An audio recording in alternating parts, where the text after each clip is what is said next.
Welcome back. In Michigan, there are about 10,000 children in foster care and many more who need a safe and loving home. Most of these children have experienced trauma, abuse, and more. Some of them are refugees who may not speak the language or know anything at all about American culture. But thanks to organizations like the Muslim Foster Care Association, there is hope and support when these kids need it most. And that can make a tremendous difference in their lives. Photojournalist Justin Wynn and I got to meet one of them. Here is his incredible story. I'm continually pursuing, chasing my dreams of education.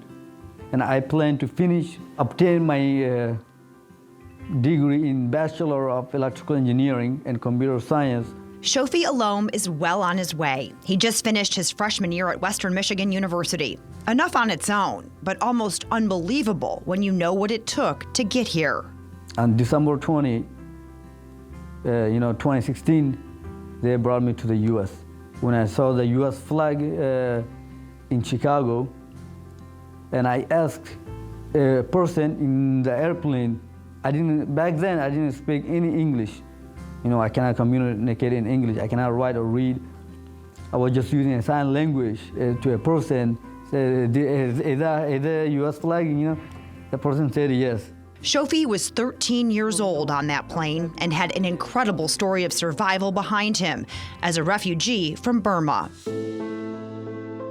Burma government has been torturing and killing my people, which is Rohingya. And in 1982, they deprived our citizenship, and from ever since, Rohingya people do not have access to education, employment, freedom of movement, or even the basic human rights. The situation became dreadful from 1982 to 2012. And from 2012 to 2015, it was becoming even worse.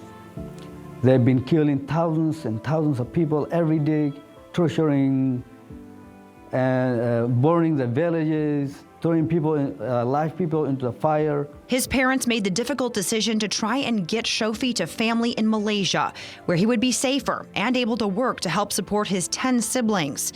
He was the oldest boy. I took 50-50 chance. If I stay there, I will get killed, or I will be in poverty forever.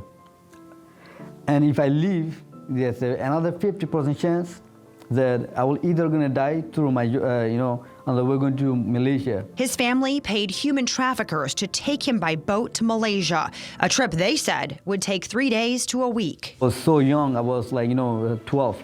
Also, if I want to tell my height, I was 4'5". So, and I probably weigh about 80 pounds. They never made it to Malaysia. So the journey took, 11 days. I was on the boat for 11 days. I just had my skin, my bones, and my life. Shofi survived a near drowning, beatings, and then a treacherous journey through Thailand. I was in the jungle for 6 days, where I slept on the mud, on even ground. I was eating banana leaves, just any leaf, just to survive. 19 days after he left home, Thai police arrested Shofi and many of the other refugees. They took me to an immigration detention center. The worst place to live in the world. I will never forget about it. He eventually ended up in an orphanage where he met with the UN and agreed to make the trip to the United States. I feel like I reached the sky with my hand, just like that. That's how happy I was. And I'm still happy that I'm in the US. Now I'm safe. Now I have the freedom of speech, liberty, the movement. I have all of the freedoms that a human need. Despite those freedoms, acclimating to America and West Michigan was a challenge. Everything was upside down in a way. I didn't know any culture. I didn't know the language. Bethany Christian Services placed Shofi in a foster home. He's Muslim and knew nothing of the new life he was immediately thrust into. It's just like oil versus water. Let's say I'm being oil, and my culture is being oil, and American culture is being water.